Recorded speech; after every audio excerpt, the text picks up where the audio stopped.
여러분, 영생은 뭡니까? 영생이라는 게 뭡니까? 영원히 사는 것. 여러분, 영원히 사는 것을 믿습니까?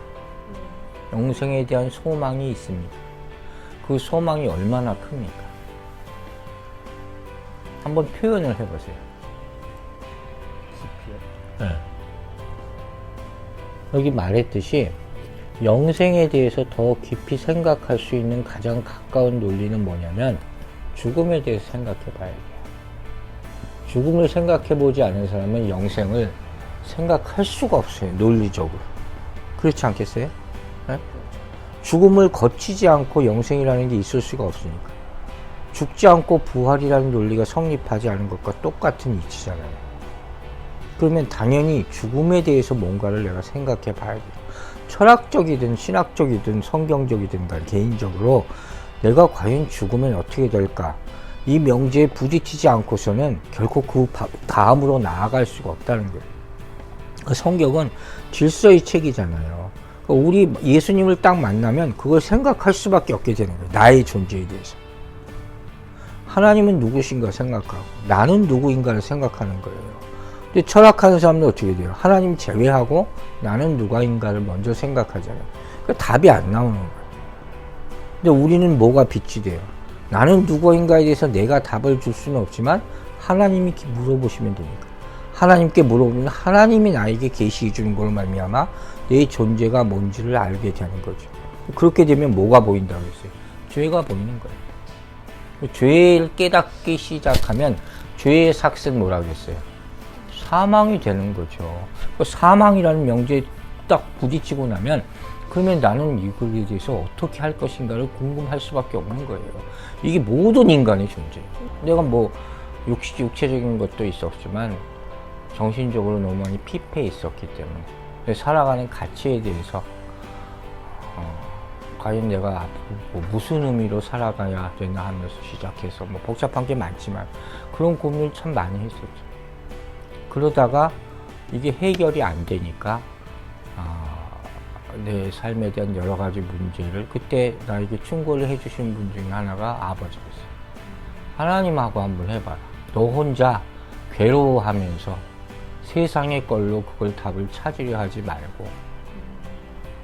근데 어렸을 때부터 교회는 다녔지만 내가 그런 면에 대해서 하나님한테 물어본다고 나는 생각해보지 않았어. 그냥 설교 듣는 것. 믿으라니까 믿는 것, 기계적으로 교회에 나가는 것이었지 내가 하나님한테 내가 뭘 물어보고 응답을 받는다는 생각을 해본 적이 없었던 거예요. 그래서 기도원을 찾아가면서 보니까 주변에 그런 수많은 고민을 가지고 있는 사람들이 다 모여 있는 거예요, 거기서. 근데 그 가운데 보니까 기쁨을 얻는 사람들이 보이기 시작하는 거예요. 응답을 얻고 도대체 저게 뭔가?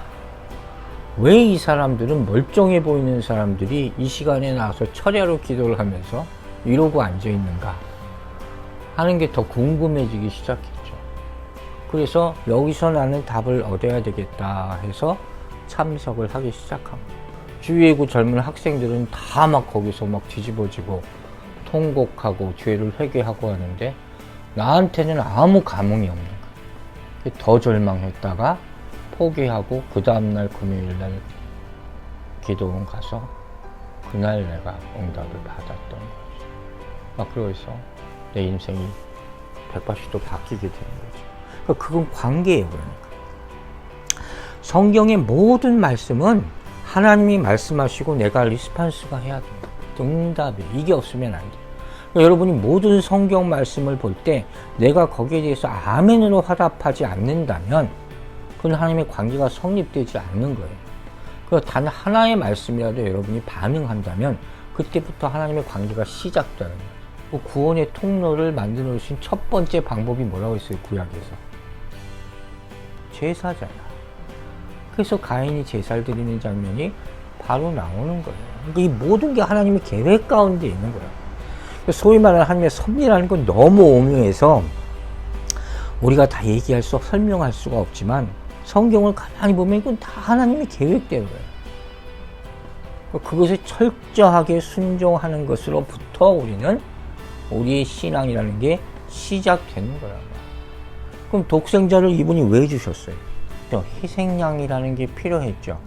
죄라는 것, 죄의 값을 대신 치러야 할, 그걸 뭐라고 하냐, 하나님의 공의라고 한다고요. 하나님은 하나님이시지만 절대로 당신 마음대로 하지 않으시는 거예요. 똑같이 만약에 그렇다면 누가 불평하면 뭐라고 했어요? 하나님은 자기가 사랑하는 사람만 당신의 방법대로만 사랑한다, 이렇게 되잖아요. 공의는 그게 아니고요. 믿지 않는지 다 똑같아. 하나님의 공의는 다 해당되는 거예요. 그러기 위해서 아무도 아무 말 못하게 할 수 있는 방법이 뭐냐? 내 아들을 죽이는 것밖에 없었다 하는 거예요. 그래서 십자가에 내어 맡겨버리는 거예요. 이 행위는 정말 내가 체험적으로 깨닫지 않고서는 내 마음에서 감동이 일어나기가 어려운 거예요. 정말 가장 쉬운 암송 구절이지만 이분이 나를 위해서 죽는다 하는 것이 얼마나 많은 사람이 이걸 알겠어요. 예수 그리스도가 여러분 개인을 위해서 죽었다는 사실을 믿으십니까? 이 길을 얼마나 우리가 자주 물어보느냐 하는 거예요. 거기에 대해서 오늘도 나는 이 사실에 대해서 정말 감사하고 감동합니다. 이 고백과 감동이 여러분의 신앙을 지탱시켜 주는 것이라는 거예요. 여기에 뭐가 있는 거예요? 희생이 있죠. 아까 얘기했죠.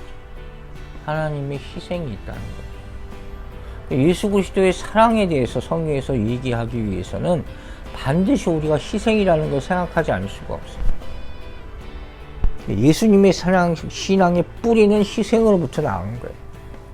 그리고 우리 신앙도 가장 베이스는 희생으로부터 나오는 거예요. 모든 희생. 돕는다는 말은 누구나 할 수 있어요.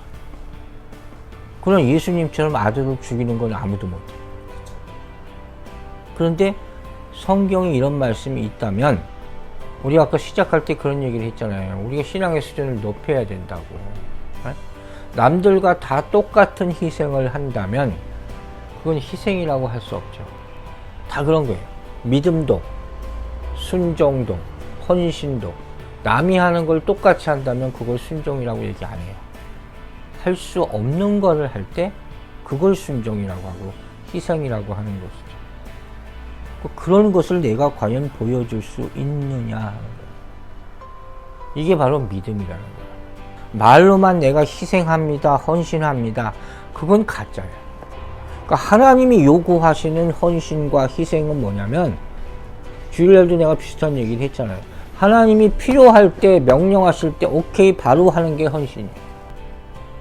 그 순종의 가장 기본적인 건 뭐예요? right now예요. 지금 즉시 하는 거예요. 지금 즉시. 또 뭐가 있다고 그랬어요? 100%, 100%. 순종은 내가 하고 싶은 말 하는 게 아니에요. 대부분의 사람이 여기까지 한단 말이에요. 그건 순종이 아니지.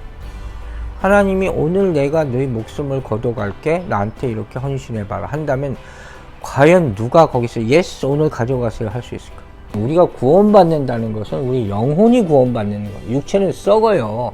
다 썩잖아요. 믿든 안 믿든 육체는 다 썩습니다. 그렇죠? 그래서 뉴 크리에이션이라고 얘기하잖아요. 새롭게 변했다는 것은 우리의 영혼이 변했다는 거예요. 어떻게 변했다는 거예요? 구체적으로 멸망하지 않게. 항상 내가 세상의 중심이었는데 그 중심이 바뀐다는 게 얼마나 큰 변화예요.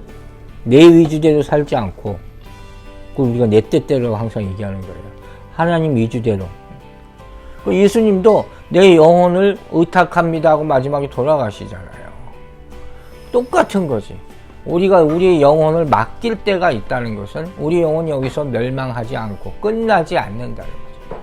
우리의 삶이 계속적으로 이어져 가는데 지금과는 완전히 다른 삶을 살게 될 것이다.